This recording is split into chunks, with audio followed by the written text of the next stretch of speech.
Welcome back, ladies and gentlemen, to the PB&J podcast. And if you listen to our previous podcast, which is part one of Christians and alcohol, then you will hopefully enjoy this next one. We're going to finish up the arguments because there's a long list of them. We have two more that we want to talk about. And then we're going to get into, so where do we go from here? And as I mentioned in the description on the last one, we're using the Church of the Nazarene as a case study because we are familiar with that, but we also recognize that is not the only denomination that has a position against alcohol. So if you need a refresher from the last one, then I would recommend listening to that and then coming back here because I don't really know how to summarize it that well. So There's like 8 arguments, so there's just not really a hype. We're not going to be able to summarize that in 10 minutes or 5 minutes yeah, even. yeah, no. So go ahead and listen to that one. But before we begin, Shameless if you, yeah, no kidding. But before we begin, if you like this, leave a like. We would appreciate it if you would subscribe to us or follow us and share this with your friends. And also let us know what you think of this episode and what we have to say. Give us some feedback. And if there's anything you want us to talk about, we'd love to hear from you. So, with that being said, let's go ahead and jump back in. So, again, like I said, there are two more arguments for the position for why the Church of the Nazarene should retain its position of having, a stance against alcohol, and they are the legal argument and the global church argument. Now, the previous arguments we did, I'll be honest, uh, when you get down to it, those arguments that we mentioned last time, they're fairly weak. Like they do have some good points, but frankly, in my opinion, I don't think they stand up to scrutiny very well. I think they tend to fall apart. But these last two are probably, I feel, and Jordan, I know we talked about this, I feel are the strongest positions that the Church of Nazarene could take in regards to why we have, the stance that we do and keeping it. So the first one is the legal argument. So this one is a bit complicated, like anything legal. I will give an example of this argument using the United Methodist Church, actually, because they're facing a very similar thing. And I'm not trying to pick on them. It's just, it is what it is. So as some of you might not know, the United Methodist Church, I think it was 2 years ago or about a year and a half ago, made the decision that they would allow for same-sex marriages within their denomination. And if you were a church within that denomination that disagreed with it, you could disagree with it. But if you did agree that you could, marry same-sex couples, you could do that too.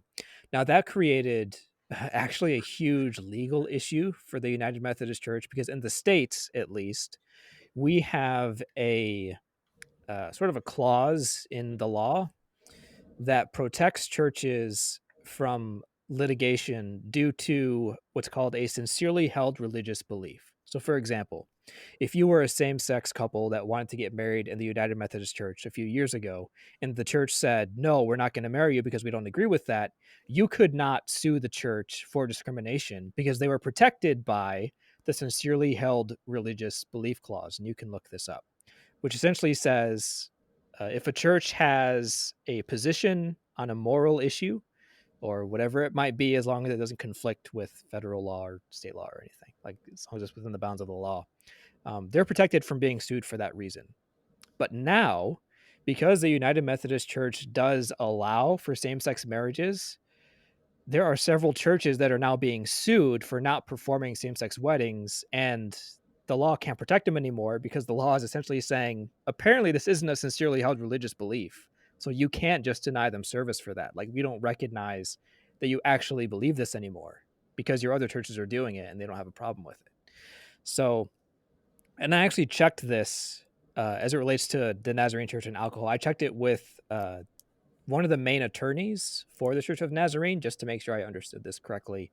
So I'm not off my rocker here. But the legal argument goes like this. If the Church of the Nazarene began to, I shouldn't say it that way, if they changed their position and suddenly allowed for their members to drink and it was no big deal anymore, that actually opens up several churches to litigation. Because let's be honest, not all the churches in the denomination, at least in the States, as far as the law is concerned on this argument, they're not all going to go with it. There's going to be some churches that say, no, we still want to hold this position. We still want to do this. And so if they want to enforce the you can't drink position, they could be sued for that. Let's say they fire their pastor for that reason because, oh, well, our pastor went out drinking. We want to fire them for that. That's a violation of the manual, or that's a violation of, the position, whatever. That pastor could sue the church maybe and get away with it. I don't know exactly how the law works there, but it does open the church up to litigation where you are privileging some people by openly violating the policy, um, and other people are being punished for violating the policy. And so there is an unequal distribution of, how they're treated. That could create a legal nightmare for the church. And even though this can be a very confusing position, it's not one that you can get around that easily, just by saying, well, it's a bit confusing, because this is actually a very serious uh, consequence if the Church of Nazarene changed its position. So it's almost like opening Pandora's box a little bit, because it could create a huge issue. Having said all that, the Mhm. one counterpoint I think you can make, and been this maybe even a weak counterpoint, because I think the argument is fairly strong just on the face of it, is that just because there are possible legal ramifications, it doesn't necessarily mean that the church ought not to move forward. Right, like it might be better for the health of the church to run that risk in some sense if it is a risk, or Mhm. like it's not like the Church of Nazarene doesn't have lawyers on retainer. I'm sure that they do. Mhm. I'm sure you talk to one of them. So, like they might be able to figure out a way to do that. I mean, like one of the things that's really interesting about you said about the United Methodist Church was that's going to set some legal precedent, however those cases turn out, Mhm. of some form, or at least give us an idea of how it can be evaluated in some cases, and that could actually work for or even against the shift. But that doesn't mean that you shouldn't plan and consider it, or even possibly move forward depending on the results there.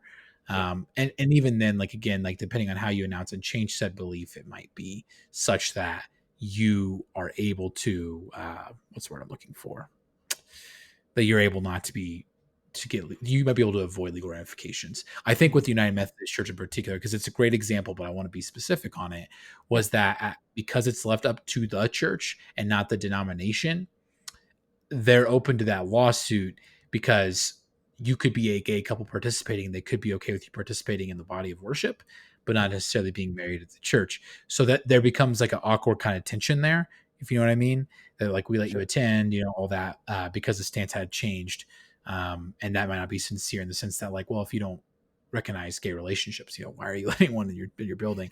I always think it's really unfair, and this is probably really a weird thing for me to say, and I'm probably gonna eat my words in some way, but I'll kind of get it out. I am very fearful and always like really like hesitant to like try to make any like I don't love the way I don't even know how to word this. Religious freedom in America is as it pertains to being recognized by the government is always really hairy. Mhm. Um, Yeah. and we'll leave it at that. I don't want to get into any more. There's a lot there. Just it's hairy and it's not comfortable and it's very very awkward and it Mhm. forces you to go one side or the other on an issue that I don't think should be partisan. But it is what it is. Either way, though, I'd rather the church not get sued.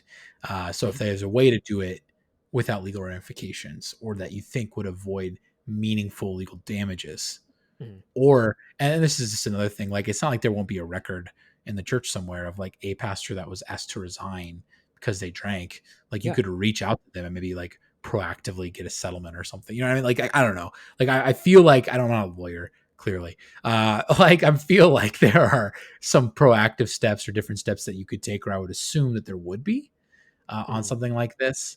And I really don't know how you would like be able to sue a church if like you were a volunteer and they told you no, you can't serve because you drank. Well, if that's the case, like now you just go back and be like, hey, I want to be in the youth group, and they're gonna be like, no, can't join our volunteer club. I don't feel like there's any legal like legal ramifications you can get into there. You know what I mean? Because it's not a service per se. Um, It's participation. True, but there could be. So actually, the specific instance I referenced with the lawyer in regards to this Oh, this is good. was, I'm not going to say who or where. I'll try to be as unspecific as possible, even though I said specific. But it was regards to a situation where members, or there were people in a church, local church, that became members, and it was overtly expressed that they could drink, even though they're becoming members. and I asked the lawyer, I says, "Does that open that church up to legal issues if in the future the board or the pastor or whatever withholds certain benefits of membership because they drink?" And he says, "Yeah, that actually could happen if it's not dealt with. Like if the pastor doesn't, follow through on disciplinary action, that would be the case. There could be some legal issues there. So there could be a mess there. The difficulty though is you're right. There's not really much precedent for this on this specific issue. So it's hard to say exactly what it would look like. Maybe the transition from having the position to changing it would be, totally fluid, no big deal, no one's getting sued, everyone just goes on with their life. Uh, but the thing is, no one really knows. And I feel like if the church ever did change the position on this, they would have to seriously look at this and really examine, should they put, should they have certain money in place to, settle on some of those issues if they have like a certain settlement fund that they're willing to give out, or, what have you. Um, I mean, it could be very, very difficult to work through, I think. So that is also maybe a weakness of the argument and maybe a strength that there's a lot of unknowns with it. I don't know. Yeah, But there's exactly. You not a could whole be lot to making say a amount beyond out of that a because molehill. there's not really a what? I was gonna say you could be making a mountain out of a molehill, or you could be really, really underestimating the depth of that pothole. You know what I mean? Like you have no idea which way it's Yeah, gonna go. So I think you evaluated it very well. That's what I'm telling yeah, you. yeah. So I don't know what else there is to say on that one. Um, but sort of on the total Pray opposite for your general end. superintendents So or the church legal leadership. argument, that That's what one, they say. yeah, yeah. So that argument is specific to the United States, and the last argument is, I mean, it could apply to other places too, but I only know the U.S. Sure. The other argument is the total opposite direction, and the last argument is the global church argument. So Jordan, why don't you walk us through that one? Sure. So in the Church of the Nazarene, the West, right, is only a delegation. What that means is I believe it's only really North America, and does it include Europe? Are they combined as one? North America and Europe? I can't remember. Yeah, the fields are different. I keep saying the West, but there's two different fields at play. There's USA, Canada, and then there is it just Europe? It might just be I Europe. think it's just Europe. Okay. All right. But either way, Yeah. so that's traditionally what we In call terms of how the Church of Nazarene is structured. is structured, Yeah. right? So you could think of it in a nice, convenient way as North America minus Mexico, because I believe they're included in South America, right? Hmm. Um, yeah, and South then you have Central. South Central. Okay, got it. And then they have the Europe. But when we talk about the West, we're just going to use that phrase for convenience. That's what we're talking about, like historically the West, which is Europe and the United States, which has been fairly strong force in history, right or wrong. They've been there at the center of it for whatever reason, probably because we're writing it. Anyway, main point is simply this. That's not supposed to be a mean joke. It's supposed to be funny. Anyway, they're just one delegation of the entire denomination. So with that said, specifically South America, Africa, and East Asia, all Mm, three of those areas, which are all extremely populous, by the way, uh, and I mean like number of mm, people and like make up a big chunk of the church, if not more, right? A majority of it have culturally based strong stances against alcohol, right? So altering the stance would have like serious ramifications that could be considered like colonialism, like imposing ours because of who we are historically, right? Our views onto them. So that could actually damage the church in a way that could cause a lot of problems. Like it'd be almost like it would basically be saying that like Europe, Canada, and North America, our concerns about our cultures outweigh yours, which is probably really bad, yeah. and probably I mean definitely really bad. Uh, also, alcoholic beverages Yes. change depending on the context, right? Normative practices and perceptions are not the same across the world.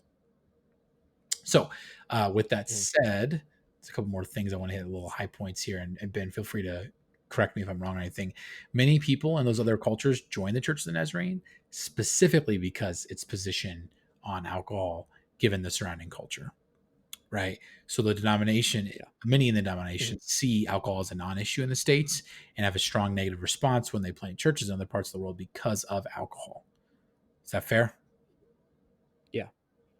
Yeah, so, like, there were when I lived in Kenya, there were people who joined the Church of Nazarene, specifically because their position on alcohol, and it's not because that individual struggled with alcoholism, it's just because that culture, at least in Kenya, I know there's a lot of other countries, but I can only speak definitively on the places I've been. In Kenya, there is no culture of moderation. It does not exist. The only reason you drink is to get drunk. And so when there are denominations that, go into Africa from the States or from Europe who are sort of neutral on the position of alcohol, like they're seen like that affects how they're viewed by the community. Because the community says, how can they support alcohol? Like, how can that be a Christian thing? Because alcohol, like, it just look at how people It act when they destroys drink. They people. just get Yeah. drunk because they don't have that culture of moderation. That and you mentioned this earlier too um, with when you said what alcoholic beverage means changes on the context. So in the West, an alcoholic beverage for us, like we tend to think of, oh, maybe I'll just have a beer or two, or I'll drink some wine for dinner or something like that, like pretty casual. In other places, alcohol can look very different. It's not seen as just some, you sit back and you have a few beers, you're just chilling. No, like it's a party beverage. Like it's almost like on the level of like a hard drug, in terms of like what you use it for, what its purpose is, and also like how it's made. So going back to when I was in Kenya at the time, there was this epidemic going around where there was a very popular type of alcohol. It was essentially moonshine. Like it was a locally made thing that people just sort of made in their own homes. But because of the ingredients and how it was made, a lot of people were dying from it. And so it was like this huge issue. And so again, Okay. people were looking at that and saying, how could a church support drinking when alcohol is literally killing people in our community? Like, how can you support that? And So that's and just they're giving a doing little bit it. of perspective on how it's viewed, yeah.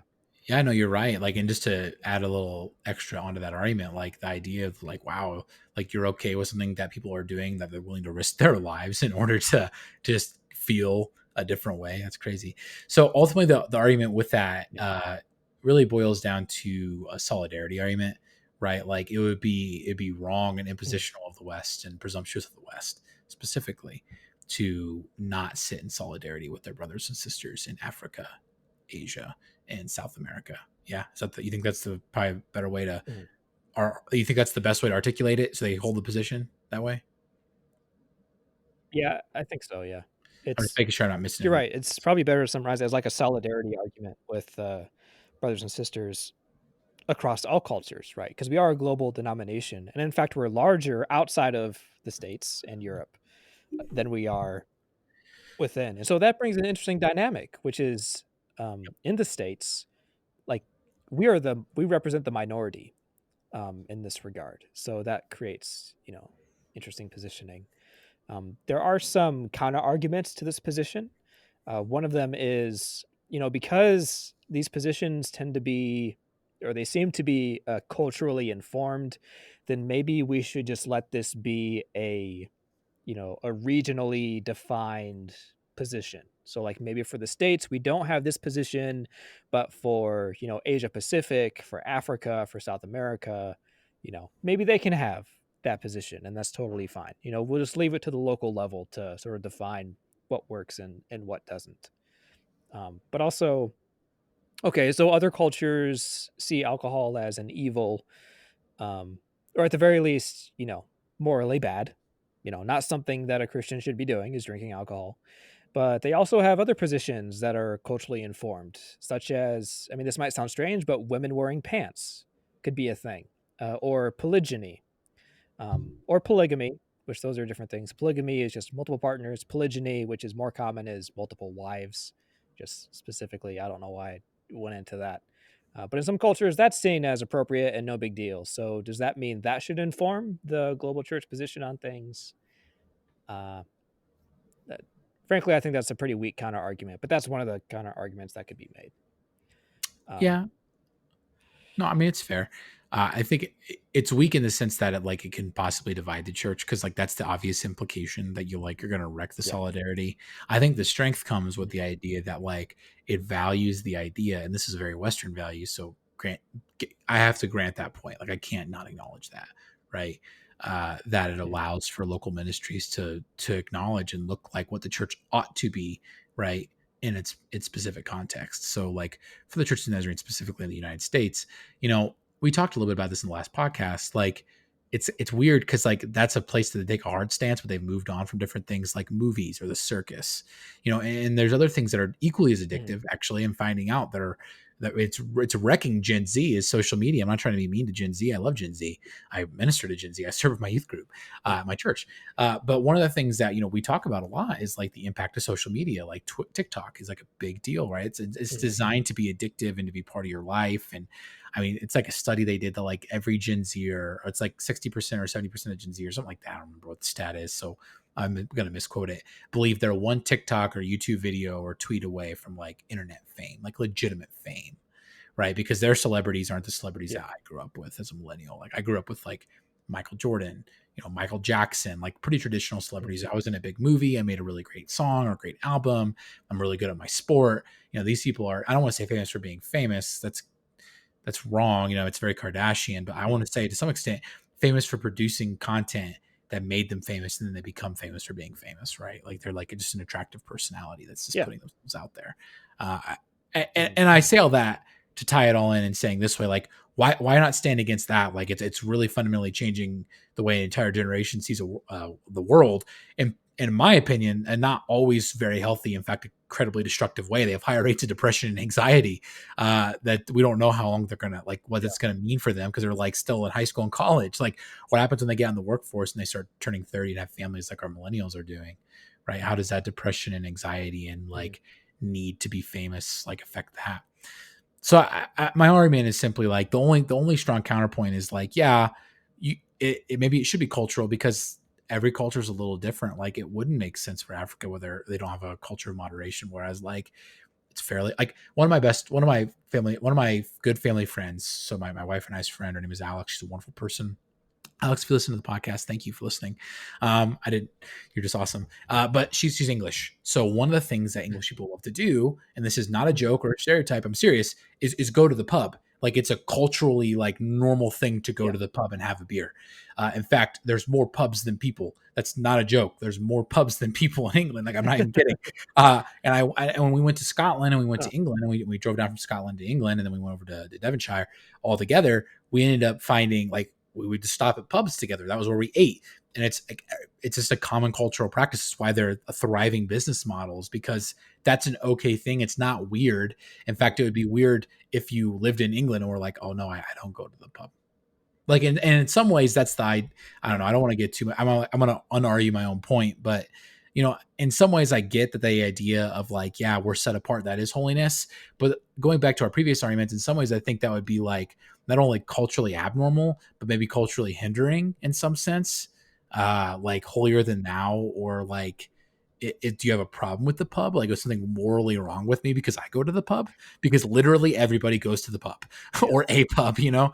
So I'm not saying that it would totally shut all ministry in the Mhm. UK, but what I am suggesting is that maybe like because it's culturally normative and doesn't seem to be hindering any other church from making progress in the kingdom, it wouldn't make a lot of sense. Like in some sense, it actually prevents and de-incentivizes is the argument I'm going to use. De-incentivizes the churches from going there, the ministries from going to those places. Um, Mhm. I don't know.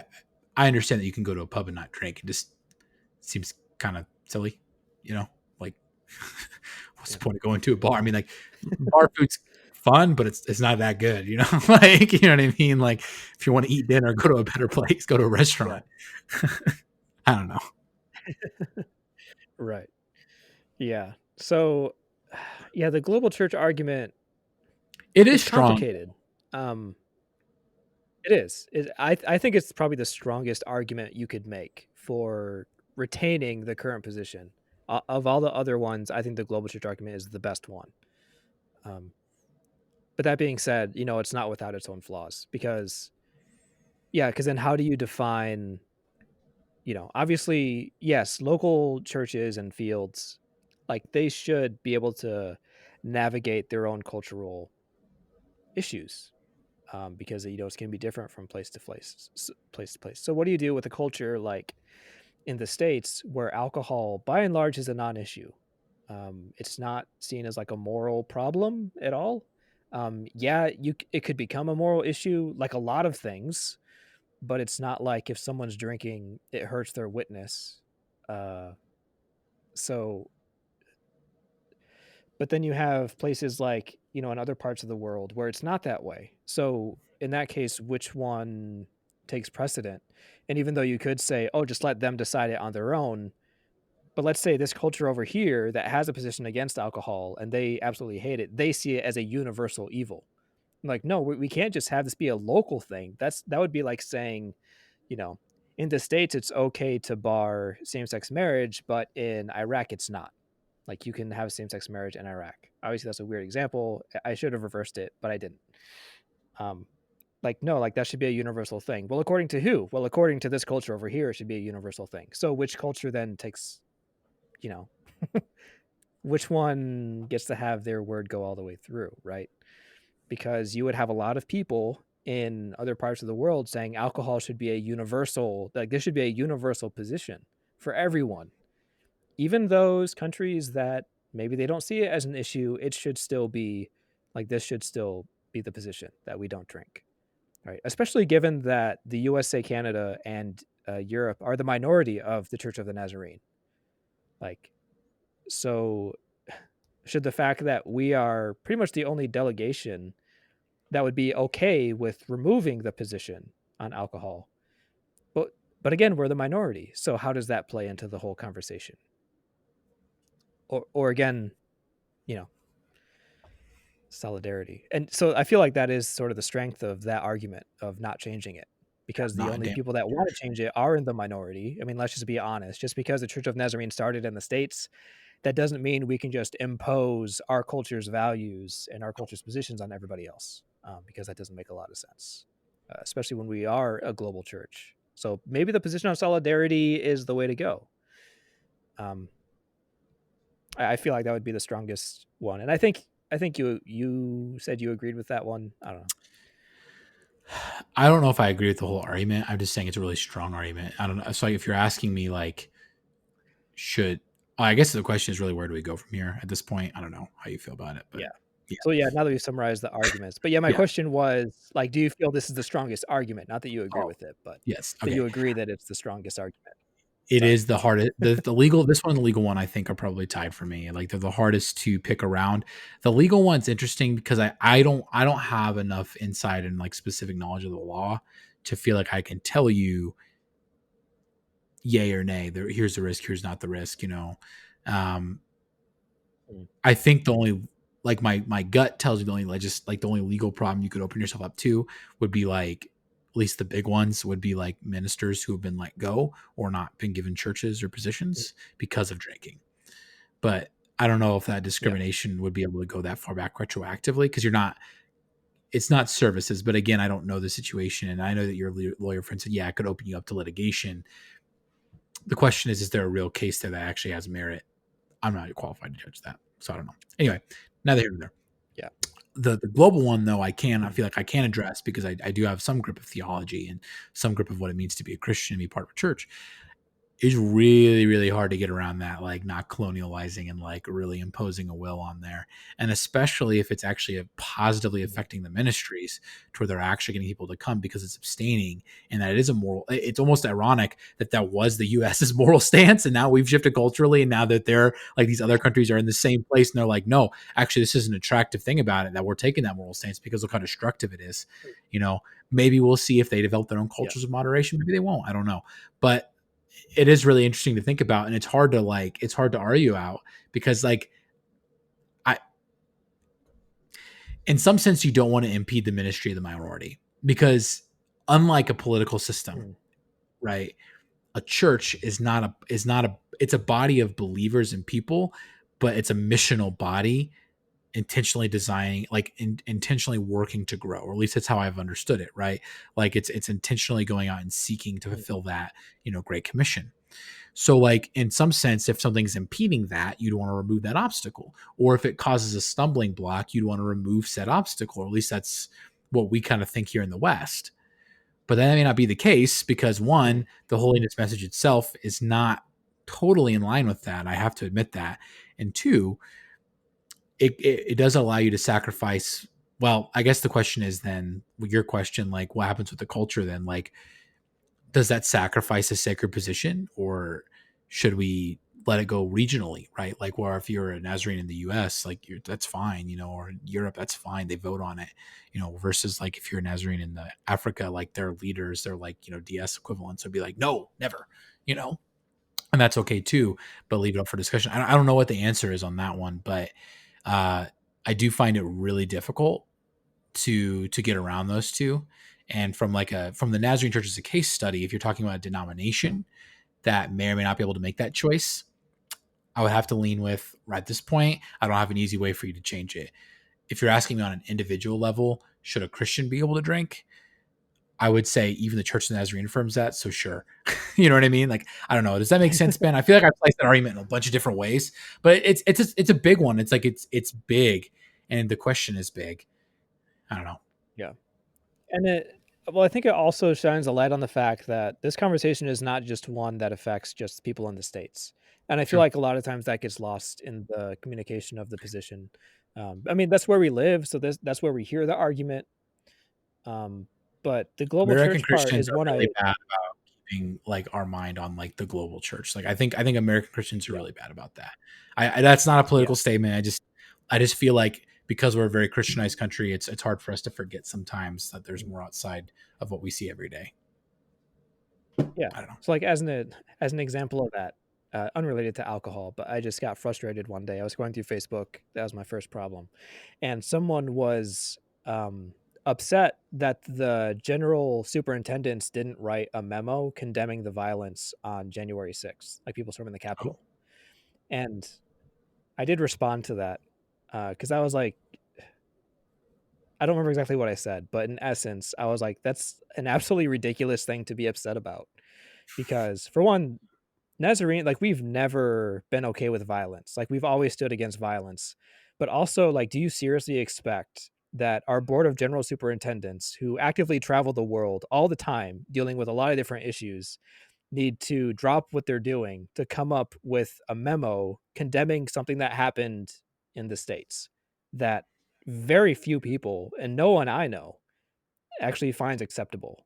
Like, that's a pretty American centric way of viewing what our denomination's about. Like, because there's issues happening all over the world that are far more destructive that our generals are actually dealing with. Like, I don't want them to take time away from what they're doing to just write a memo. Like, you've got to be kidding me.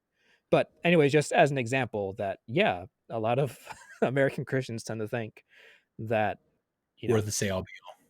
yeah, which is not the Well, case. I was thinking about this as we were talking about it. You don't really see a lot of missionaries come to the U.S., and I mean that in a playful way, but in a true way, right? Like, how often do you see how absurd would it be to you as an American, Ben, not as a Christian, as an American, if you were living in like, I don't know, name a mid-sized town in some state somewhere, just pick one.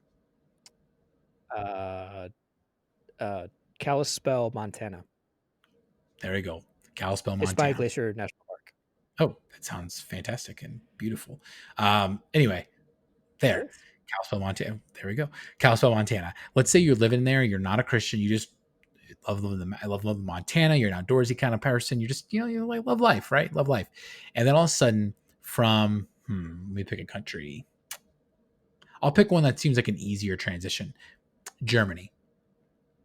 German Nazarene missionaries move into your town. They're learning English. They have heavy accents. And now their whole thing is like they want to make you a Nazarene. They want to have you a Nazarene. Just as an American, what is a like? Are you going to be like? Is that not weird? Is that not strange? Do you not feel like that's wrong? You know what I mean? Yeah. It is weird. It is happening though. A few years I'm ago, not saying it doesn't I happen. actually I'm just attended a saying it service. seems weird. Right. Yeah, it is weird. Yeah, as a side note, I did attend a service when I was in Kenya that was sending a missionary couple from Kenya to Idaho. So Oh, I think it was Idaho. It might have been Oregon. But anyways. But wait, are no, you like in? it was weird, like doing that. I was like, that's strange. Very strange that they do Uh, that. So yeah, can I take a time out to ask you a personal question for the viewers, for the listeners? sure. Yeah, are you an Oregon or an Yeah. Oregon person? Oregon. Because all right, I'm an just making sure. Oregon person. I'm an Oregon person. I just had to get it out there. I think our listeners need to know, so I decided to ask. Sorry, I didn't mean to totally disrupt the pod, but I that's guess actually really cool though. And when I went to Haiti on a short-term mission trip, I had a similar experience. They sent short-term groups up to the states. It just feels it's just oh wow. interesting because I don't know where they go, and I've never been in those circles, and I feel like a lot of general Christians, I just don't know if that's a common experience. Maybe because it's infrequent.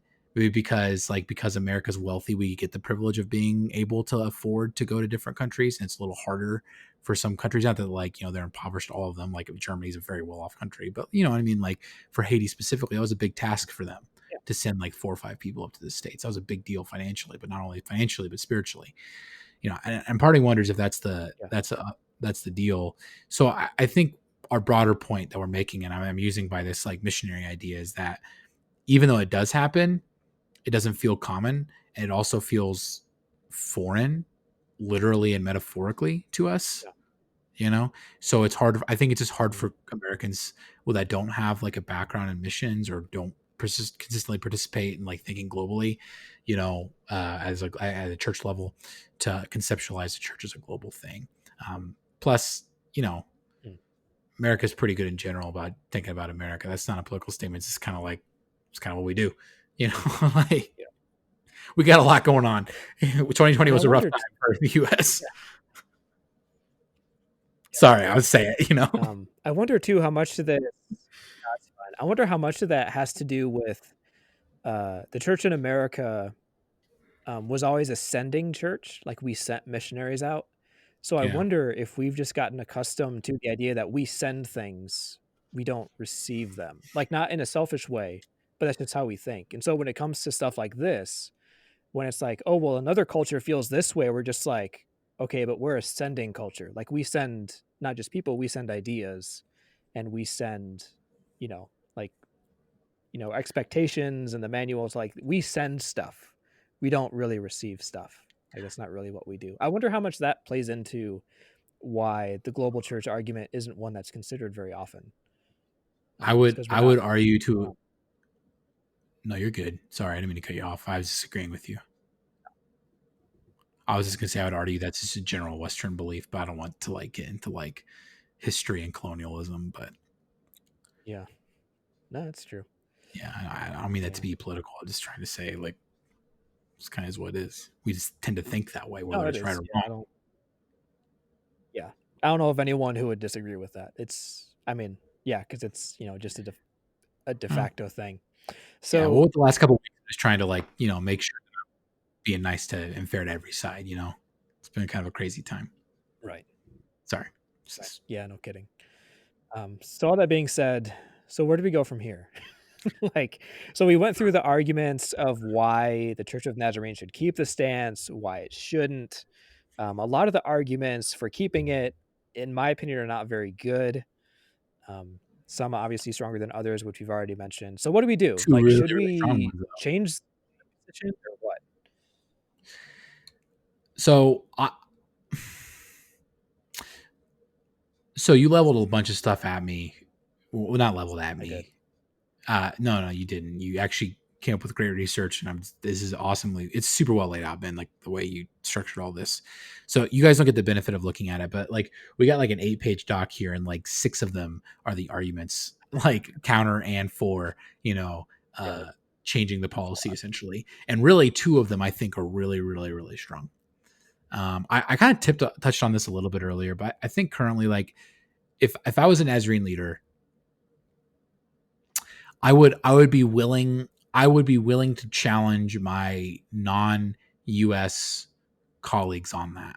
And if listen to the last pod, obviously I'm okay with drinking, and I do drink, and it's It's not a big issue for me. Having said that, I I would one check the will of the actual body, right, as a representative, right? Like, is Well, that a you're also thing? not Nazarene, so, like, you're not. No, I know. I'm just saying, like, I'm arguing, like, if I was a leader, I would do these things.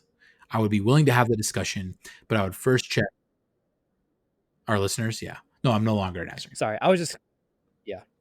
So, I didn't wanna say, like yeah, I didn't want to seem like you were openly violating your membership. yeah, So, no. I don't know if I ever, like, can you rescind your membership? Because I don't know if I ever did. I don't know how that works. yeah, you can, I forget what the terminology is, but yeah, you can rescind it. Okay, well, Indie West Side, if you're listening to the pod, I guess that's my rescinding because I just broke the manual. I didn't mean to. I haven't been going there for a while. You probably know that because you haven't seen me. But Indie West Side, if you see me, shout out to you guys. You're wonderful. Love you guys. Still really appreciate all the work you guys did in my life, but I can't be a member now because I just ruined it for myself. So that was cool. But anyway, what my actual argument was, if I was a Nazarene leader and my job was to decide yes or no, I would really go about it in a couple of different ways. One, I would actually ask in the body I represent, whether that be USA, Canada, or Europe, what is the general consensus of the church? Do you think that it is hindering your ministry, or do you think that we would benefit, right, from opening that policy up?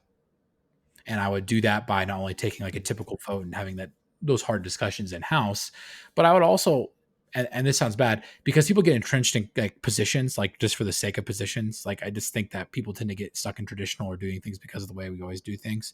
I would also look at ministries that maybe are more Mm, flexible, even if it is kind of like a, wink, wink, we're not really going to look that hard kind of deal. I would look at them, wink, wink, not that hard though. But I would see what their love effectiveness level is, if they do allow or don't allow or push for or against alcohol. And I would see, like, does that translate culturally to these other places? I think for the States, it'd be a little bit easier because we tend to be more like we have our own subcultures like Midwest, East Coast, West Coast, South, but we tend to be a bit closer than like, Europe would be, where you're like, French, German, English, like Danish, like it's a little different, right? There's not like the borders are more serious, I guess, and the like history of kings and stuff. My main point is simply I would figure out what the will of the people is, and then I would be challenging my other leaders to have those discussions with their church leaders. Do you think that that would cause just an everyday man in Kenya, or an everyday woman in the Philippines, or a couple who's in Asia, if the West opened up a stance where they would allow that, if that would negatively affect not only their worship but their view of the church and their participation? I think that that was a discussion I would want to have, because then you kind of slice it from all levels. Because realistically, like, like in the West, we tend to be individualistic, right? So like we got to realize that's our bias. That doesn't mean that we're necessarily wrong. I'm not advocating which one is actually correct. I'm just simply saying, like, we're dealing with people on a social level that aren't playing this. They're not, how do I say this? They're not playing the same sport. You know what I mean? Like we're playing basketball, they're playing, I don't know, soccer or football or whatever. And my point is, like, they culturally have different rules and kind of like norms. So we got to be sensitive to those and aware of mhm, those. Otherwise you're going to not be able to have a real meaningful conversation. So I think that's how I would do it. And I would try to move forward that way. If my body was like for it, then I would actually push my leaders to have those discussions even harder. But that's how I would go about it. So if you're asking me a yes or no, locking me down after that, the answer is yes, I would push, but I don't know if I can say yes because I obviously wouldn't have voting power to unilaterally override an entire denomination stance. Because that's not how the Church of the Nazarene works, or any denomination works for that matter. I used to work for the Free Methodists, so right.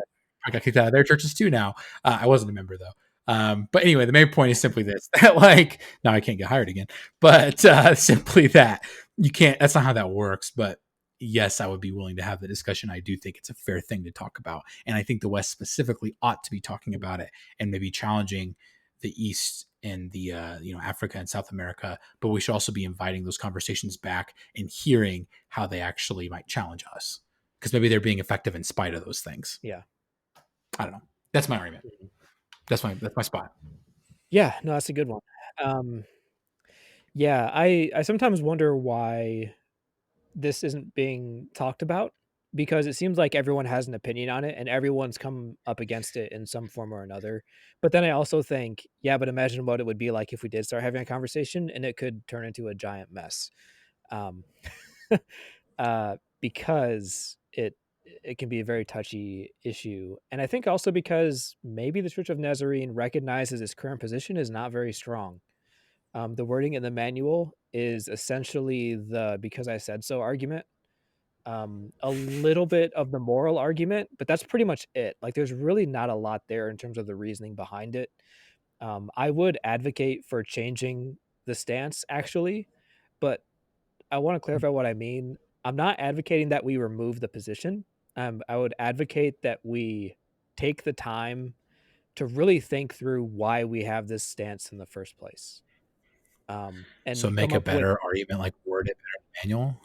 yes, like word it Okay. better, like actually develop the reasoning behind it, explain it well. Because as a pastor, I can tell you, it's like that's not just an administrative thing. Like that is a very practical way to do it. Because when I was going through membership classes with people, I always brought up, the topic of alcohol, and I know other pastors do this. One of them commented on our Facebook post when he asked what their thoughts were, and he mentioned that he actually um, kind of saves the alcohol thing for last in a way because he knows a lot of people are gonna like that shuts people off right away. And he recognizes that the way the manual states it is not convincing to people, at least in the States. Like no one buys it. If you just say, oh, well, this is the position we had when we started. So that's the position we have now, which is the historical argument. They don't buy that. If you try to do the moral argument, they don't buy that either because they can think of 10, 20, 30, 50 other Christians who are doing fine who drink. So why should that? So it's not a moral issue. If you do the witness argument, that one's not strong either. So I do think the solidarity argument, is more practical. But going back to my personal experiences, when I would go through membership classes, I would explain, this is how we have the position. This is originally why we had it. This is where it is now. And the best reasoning I could give them is essentially the because I said so argument. I would tell them like, you don't have to necessarily agree with a position. You do agree to uphold it though. And that's what I would say to them. You have to agree to uphold this. Like you are agreeing to this. And they would ask, but why do we have the position now? Why hasn't it changed? And the only reason I could give them was that's just our position because that's essentially all the manual states. And for me, that was frustrating because I wanted there to be a good reason for it. I wanted to present a position so that people could understand this is why we have it. It's a good position. This is a good reason. It's reasonable. Maybe you don't agree with all of it, but at least it makes sense and like you can accept it. The position now is not very strong. So I would advocate that it change personally. I don't know if that disqualifies me as a minister. But also that comes from a missional perspective. Like I work with young adults. This is a big topic for a lot of young adults. And frankly, the way the Church of the Nazarene talks about it does not convince them at all. They don't Can they don't I buy it. can I share to add to your point, Ben? Can I share? So I'm 28, or I'll be 29 next month, and I'm no longer fairly young. I'm the end stages of young before I'm just normal and then old. Or at least it's how it feels to me. I know somebody who's listening to this, it's like 40 or 50. He's like, "Oh, what are you talking about?" Well, my back hurts now, okay, and it's the first time, so let me suffer. Anyway, my main point is simply this: that a lot of my friends are about that same age or even slightly younger. My small group met on Tuesday because we introduced two new members. We decided to actually all go to a brewery to meet because culturally here in Colorado, that's a fun thing to do. There's a ton of breweries. The beer is really great. And it's not always weird because breweries typically are restaurants and they structured and look more like restaurants if someone doesn't drink. But almost all of us like beer, with the exception of our one member who's pregnant and the other one who works on staff at a church. So he just doesn't drink because he works with teens and he says like I shouldn't tell them to not drink if I drink. He's like, that's just a hypocritical thing I do. He's like, but if I didn't work with teens, that wouldn't be a big deal. Anyway, main point is simply this: that we took them there. One of the things that I think it's normal, and I think outside of like those circles that don't talk about that, like that's not an uncommon practice to like all go out together and have that like millennial stereotypical like Friday night kind of feel. You know what I mean? Get together, have a few drinks, laugh around, cut it up, eat some poutine or fries or whatever. Just like I think that's a normal experience that I don't mean this to be attacking on Nazarenes. It's not my argument, man. So like if I come off that way, Ben, I need you to check me. I'm simply just saying, like, I didn't realize that was normal until I left the Church of the Nazarene just for a variety of reasons. Drinking wasn't the only one. That's not that the church is bad, but I didn't realize that that culturally was a normal millennial thing because I went to a private Christian school where you couldn't drink, and also I additionally grew up in a denomination where drinking wasn't permitted. My parents didn't drink. I didn't know what Bud Light was actually. One time I went to a cookout when I was like 8, and I saw a Bud Light in a cooler, and I grabbed it and asked my dad if he could open it for me. He's like, no, I can't. And I was like, why? It's a new pop. And he's like, it's not pop. And I mean that to this, like, and not everybody had that experience, but my whole point is simply like, like that's an okay thing. And like, that was the way we introduced this new person that just recently came to our church and their family, like their spouse, into our group. Is like, we'll all go out and just have a good old time and do what we do as millennials. And, we'll just have that conversation. And like, that's a normal thing. We also ended up talking about C.S. Lewis over it.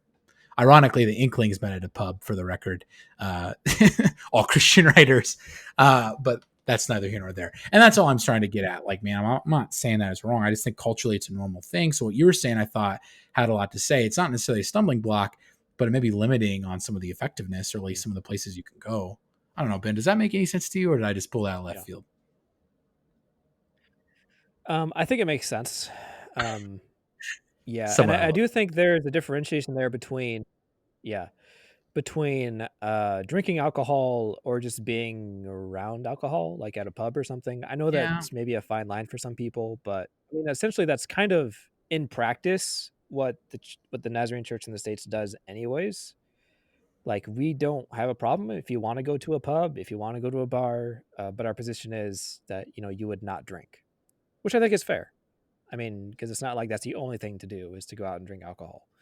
Um, so that would be my only thing. But yeah, the way it is now, like the way the wording of the manual is now, that like by the letter of the law, you can't even go to those places, which I find very odd. Which again is why I think the Yeah. stance should be examined and really thought through well. Um, yeah.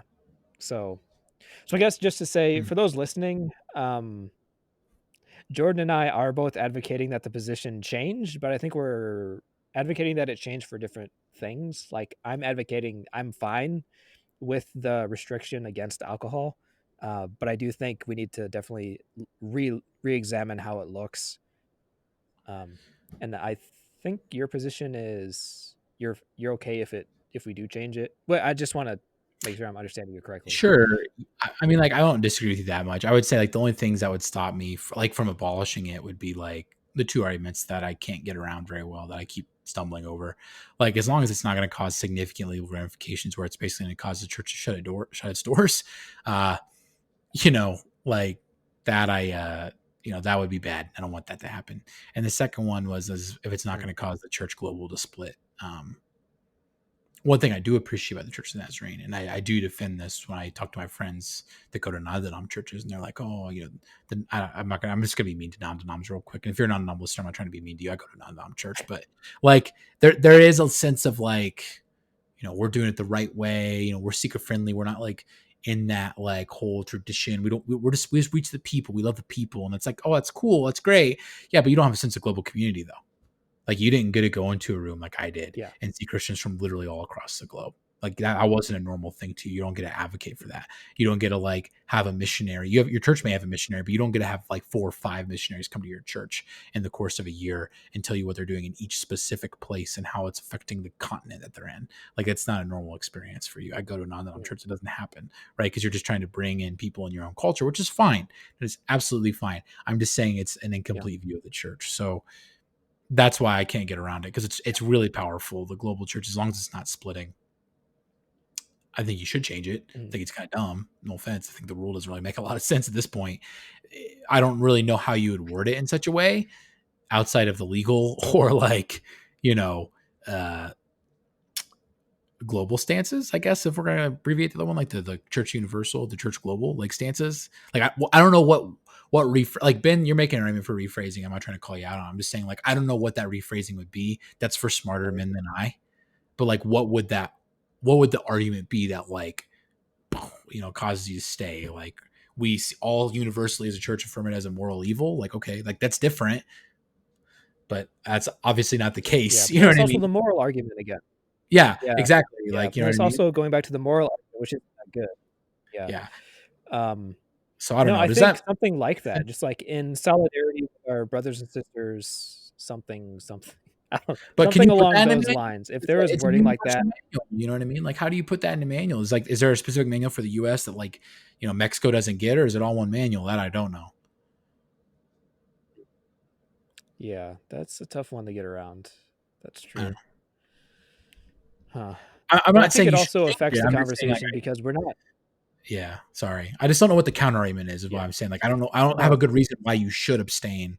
But having said that, I could think of reasons why you won't change, but those are two different questions, which Yeah. is kind of what you laid But I out. think it also affects the conversation because we're not talking about adding a restriction. We're talking about should we keep a restriction, and I think that changes the conversation too. That's fair. Um, because adding a restriction, that's a totally separate thing.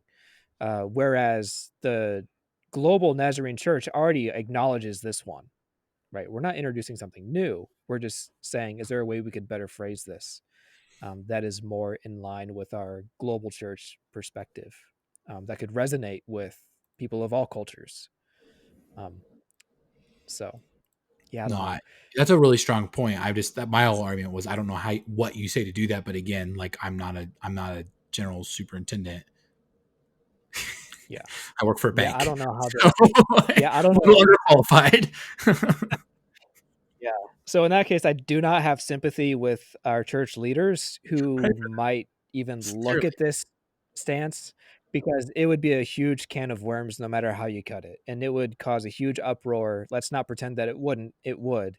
A lot of people would threaten to leave the church. A lot of churches would threaten to leave the denomination. It would be a mess. So I actually don't blame our leaders for not tackling this. Um, Part of me hopes they don't, just to avoid that huge issue.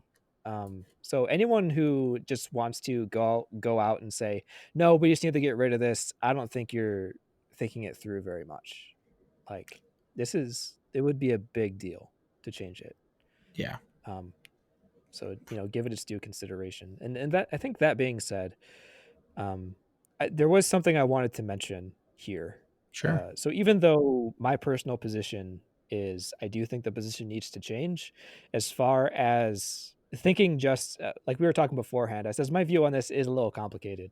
As far as the church in America is concerned, I would have no issue just getting rid of this stance because of the cultural reasons that and the arguments for keeping it. I don't think land. The only one I think really lands hard is the global church, which is why I'm more lean on yes, we should keep this because it's not just the church in America. Like we're not mhm, the only delegation that's out there, and we can't be selfish about that. And for that, I'm fine with it. But that being said, I do find it really frustrating when people who are members uh, just like to pretend that this policy doesn't exist, which is just blatantly hypocritical. And Jordan, I think you know what I'm getting at here. yeah, no, People who say, "Well, I don't really agree with this, so I'm just going to drink anyways." Like, don't do that. Like, what I tell the people who become members, I'm like, the wording of the manual, you you don't have to agree with everything, but you do agree to uphold it. Um, and it's really frustrating when some people like to look the other way. And we sort of have this unspoken rule in the American Nazarene Church, which is sort of don't ask, don't tell when it comes to alcohol.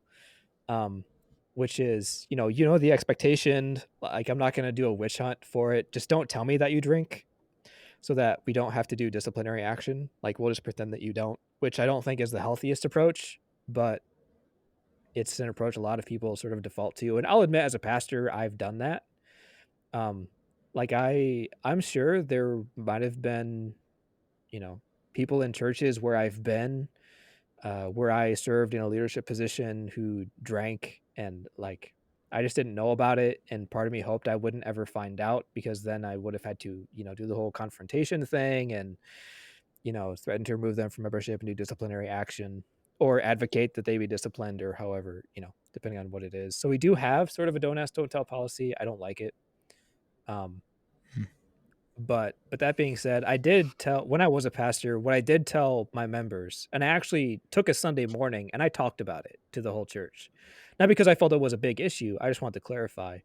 And the big thing I landed on was, this is a matter of integrity. When you become a member, you make a covenant with the church and you do agree that you will abstain from alcohol. And like, you're giving your word on that. And I'm going to hold you to your word on that. It would be a very different thing if you came up to me and said, Pastor, I do drink. It's something that I struggle with. I'm not an alcoholic. It's something that I do, and I have a hard time giving that up. And I would be like, okay, we can work on that. Like, we can do that. But if you're out there and you're drinking in open defiance of the covenant that you made, and you're saying, no, I'm going to do this, I don't care what I agreed to, then I can't trust you. And why even be a member then if you're not going to submit yourself to the accountability that you agreed to when you became a member? Like, you agreed to be held accountable for this. And I told people, if I can't take you at your word, and if you're just going to openly violate this, then why should I trust you in leadership? Right? Like, if I can't even take you at your word, then I can't trust you to lead. So I would say that because I'm sure there's people listening who are members who do drink and don't think anything of it. But I would say, like, it is an integrity thing. Like, Yeah.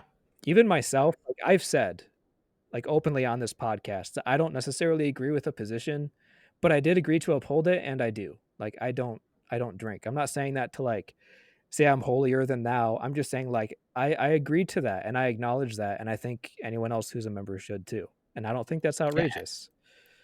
It's not. And I mean, part of even being like faithful to the gospels or even just scripture in general is let your yes be yes, your no be no's. You know what I mean? So if you make an oath, like don't break it. I mean, I'm Mhm. pretty sure that's the Beatitudes. I don't even remember now. Um, Uh, no, it's I wrong. don't know exactly. Yeah, I it's not think I important. think it's in one of the letters, actually. Yeah, actually, you're I think right. it's in Anyway, Peter. One of the Peters. yes. Why did I get that in the Gospels? So bad. Um, again, work for a bank, guys. Sorry. Anyway, so it's embarrassing. I just did a podcast on how to read the Bible, and I don't even know where the stuff's at.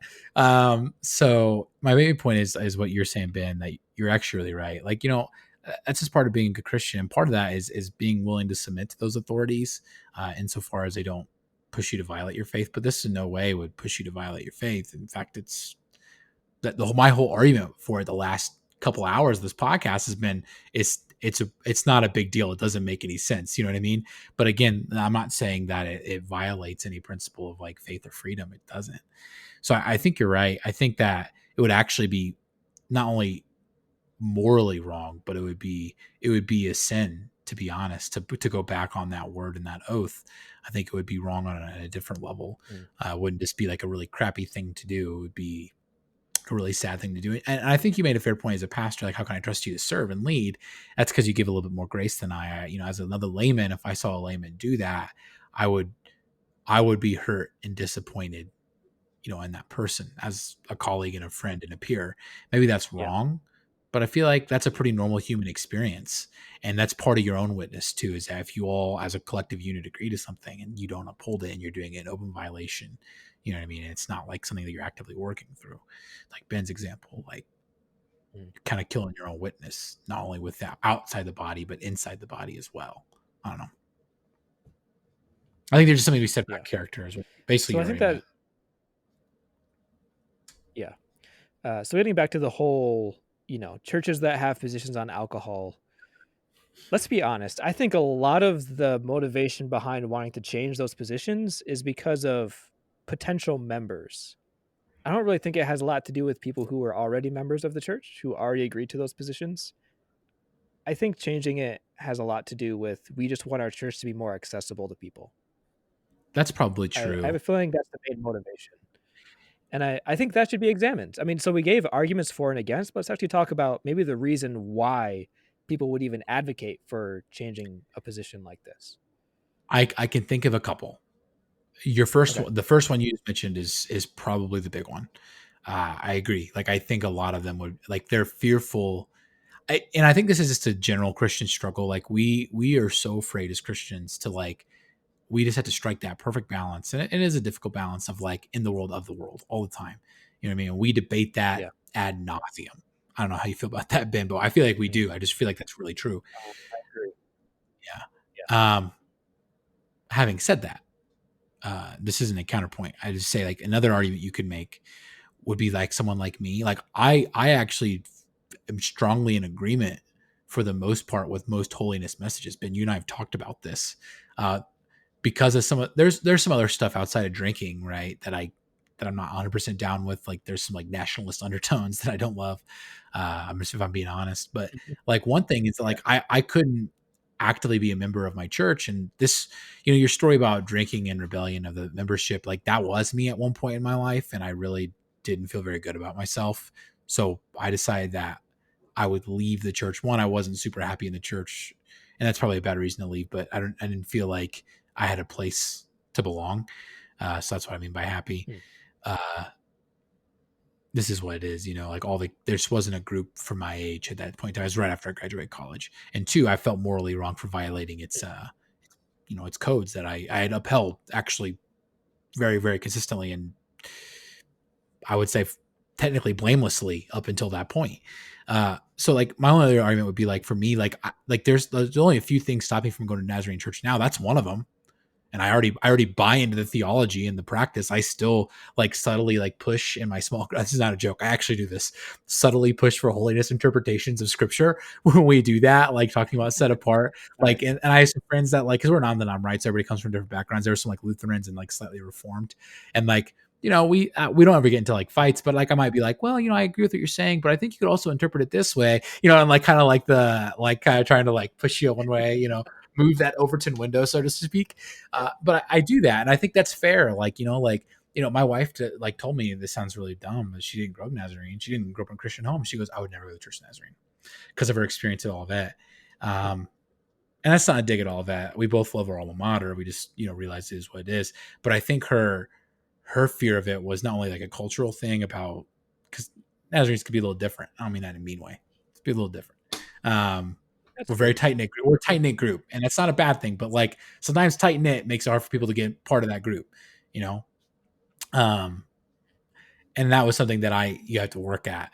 But the second part was that she didn't have any problem with drinking. So like it seems like that it was a normal thing for her church growing up. So to become a member at a church where she'd have to like not do that or be an open violation of that would be like really hard. Like she just basically looked at me. She was like I don't want to stop and I don't want to join something that's going to ask me to stop because then if I don't stop, I'm gonna be in violation against it.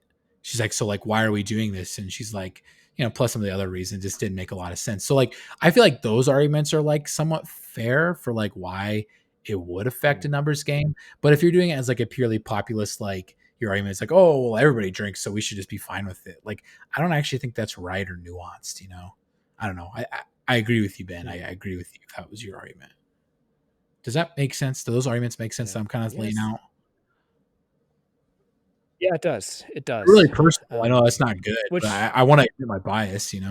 Like, No, but it's true though. Like the populist argument is the one that's often made for why we should change the stance is because, well, it offends a lot of people. It's like, well, okay, but is that a strong enough reason to actually change it?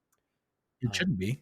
I don't know. I'll agree with that. Yeah, yeah. Because then you can make the same argument in other cultures for different things. So then should we change the stance? Should we change our stances because of those?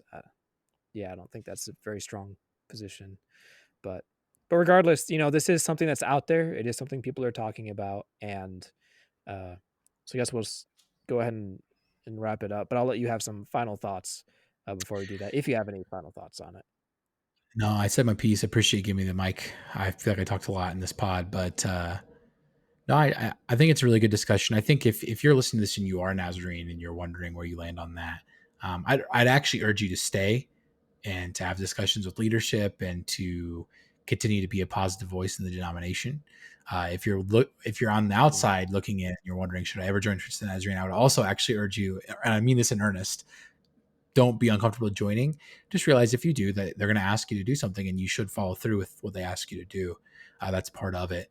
Um, and if you don't have a moral stance of drinking, as long as you're comfortable giving it up, then I think there's no reason not to be a Nazarene because truthfully, their message is really real. So I don't know. That's my shameless plug for the Church of the Nazarene. Shout out Nazarenes. Yeah. Oh, thanks. Yeah. Yeah. Um, But the pastor didn't even do that. You know? The ex-member did. yeah. So that being said, yeah, we did feel this was a conversation that we needed to have, that we need to, put out there.